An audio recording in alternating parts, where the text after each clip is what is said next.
Okay, ladies and gentlemen, so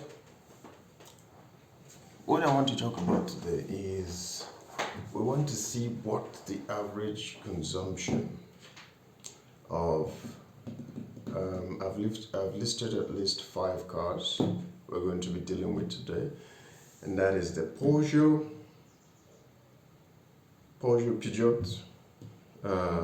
Kia, KIA, the Honda, the Toyota, Camry and Corolla, and Hyundai. Alright, these are mostly the kinds of car that people use for the ride sharing business or even normally. Okay? And I'm talking about all sedans. Sedans are the flat ones, the sedans.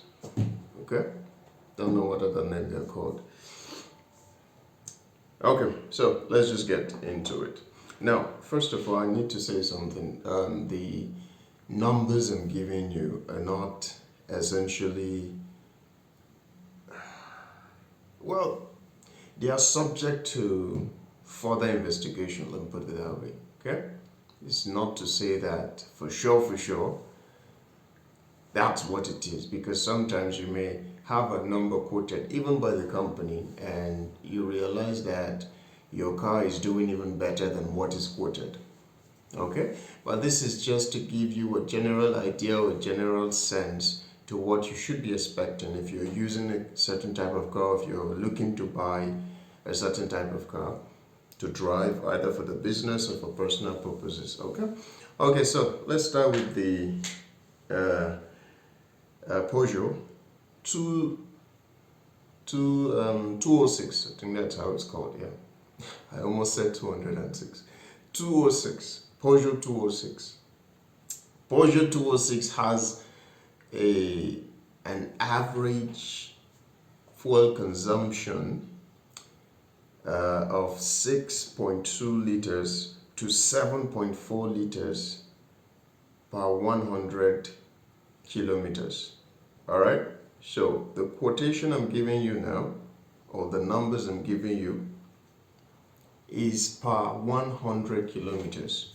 That is to say, if you have in your tank anywhere around 6 liters of fuel, that car can drive you, a Peugeot 206 can drive you for nothing less than 100 kilometers. It might finish, obviously, but that's the calculation. Okay? Then the Peugeot 307 can take you for, or rather we are talking about an average between 5.2 to 9.8 per 100 kilometers. Now, why these things comes in ranges is because ordinarily it is being taught out that when a car is on an express, there are no traffic lights, it's just free-flowing movement. It tends to consume less than when it's inside the city with traffic lights, with junctions and roundabouts and intersections and things like that. Okay, all those stopping and just your car is just running while waiting for the red light to turn green is actually consuming your fuel. So it's always advisable that if you have to go a long distance, always pick the routes with the least amount of traffic lights. Okay, because when your car is moving non-stop or without interruptions, it tends to consume lesser. So when we have numbers like 6.1 to 8 liters per 100 kilometers, we are saying that when the car is on the express, it's consuming maybe around 6.1, whereas when it's in the city, it's consuming this much. All right, that's the range, and that's why sometimes I average it.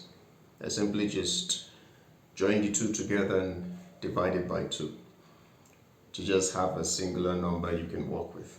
Okay, so that's the number for the Peugeot 307. The next is, wait, let me look at my paper. Okay, the next is the Kia Picanto. precisely Picanto because Kia has Rio, Picanto, and some other things. The Kia Picanto has, I think on my list, this has to be the least fuel consuming car by far.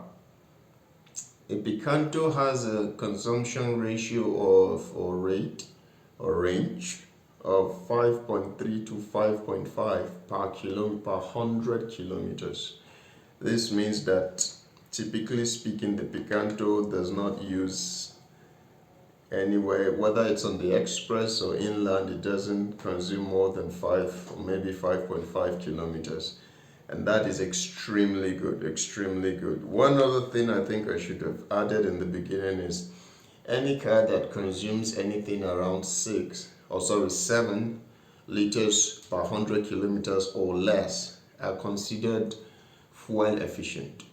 Okay? If your car is consuming 8 liters for 100 kilometers, well, you're still around the range, but not as much as other people who have cars that consume no more than 7 liters for 100 kilometers. Okay?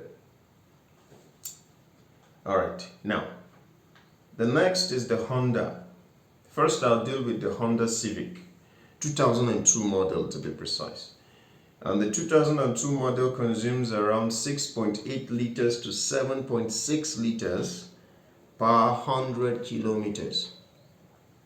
So, on average, that's like 8 plus 7. On average, you can say the Honda Civic 2002 model consumes around 7.5 liters per 100 kilometers. And then next is the Honda Accord, also 2002. I think that's the one you call the Honda Baby Boy, popularly known as the Honda Baby Boy, at least in Nigeria. It consumes around 8.3 liters to 9.8 liters per 100 kilometers. This is one of the highest, the Honda Baby Boy. Like I said, your experience with the car might even be different. You may have seen that it doesn't even consume up to that amount. So I guess it's up to you to decide. So, but these are the numbers that I have. These are the numbers that I've researched. So these are the ones I have. Next, the Toyota Corolla, the famous pure water vehicle. Pure water, just popularly known as pure water vehicle. It's everywhere.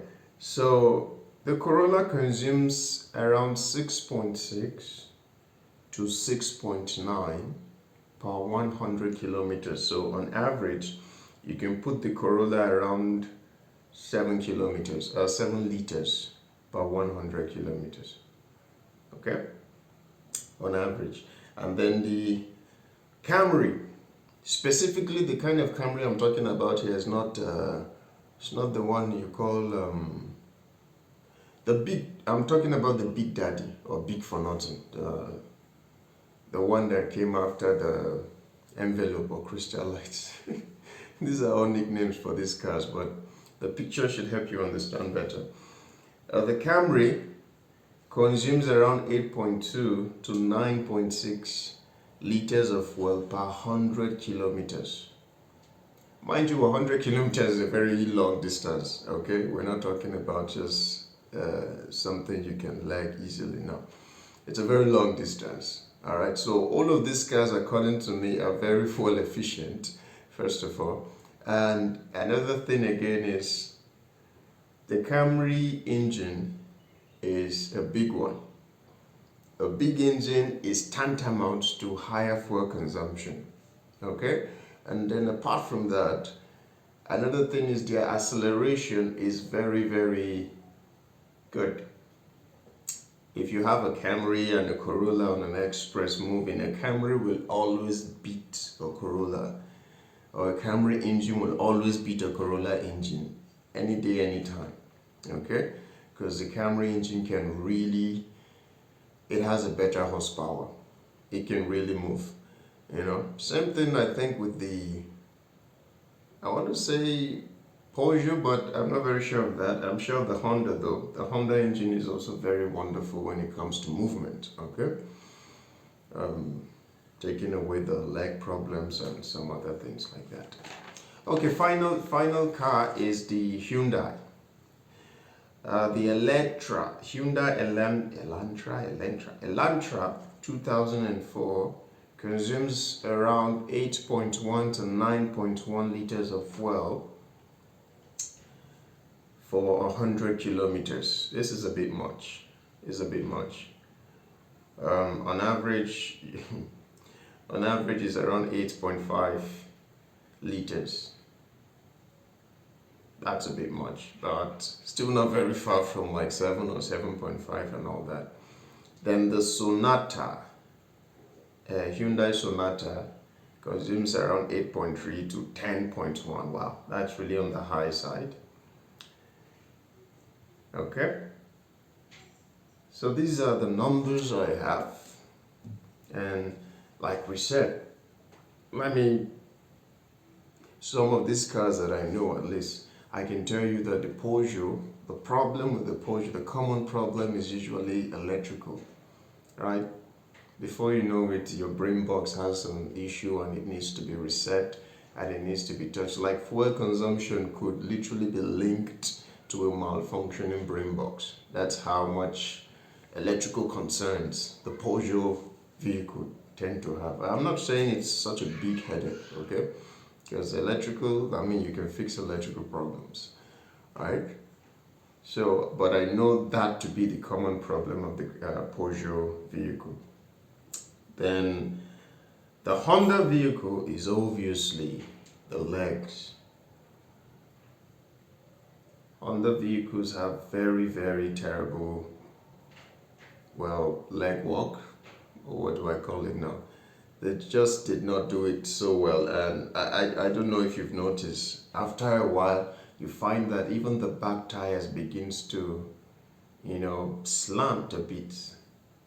For like the Honda Civic, I don't think they have the ball joint problem, but their legs tend to slant after a while. I don't know what causes that, but they have a leg problem generally, but their engines are very, very sound. The Honda engine is very, very sound, would hardly give you issues and can really move, okay?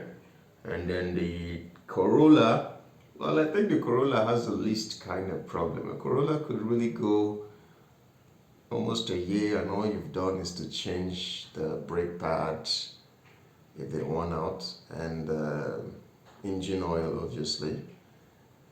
You know, general maintenance, not really repairs, because the Corolla is a very rugged car. It goes into very horrible roads. It comes out still looking great. The legs are always good. They don't have the same issues as the Honda. Like the shaft of a Corolla could go bad and you could still drive it for months and months altogether and nothing would happen. The ball joint could go bad, you could still drive it for months and months and nothing would happen. That's why it's a rugged car, that's why it's the people's choice. So it's a common choice for most people. Alright. The Camry is also the same. Okay? The Camry is also the same. The only difference is the Camry is like the Lexus of the Corolla. The Corolla is meant to be small and economical. The Camry is meant for comfort and, well, speed. Okay? And then Hyundai, well, I can't really say much about this car. Except for the fact that if you want to buy things like, if you want to change the engine on a Hyundai, you realize that you wouldn't spend beyond 200. But for a Corolla, you'd be spending around 600, 700. Right now. So that's how high it's become. So these are the numbers, these are the ranges. Hope it help you make an informed decision. Okay.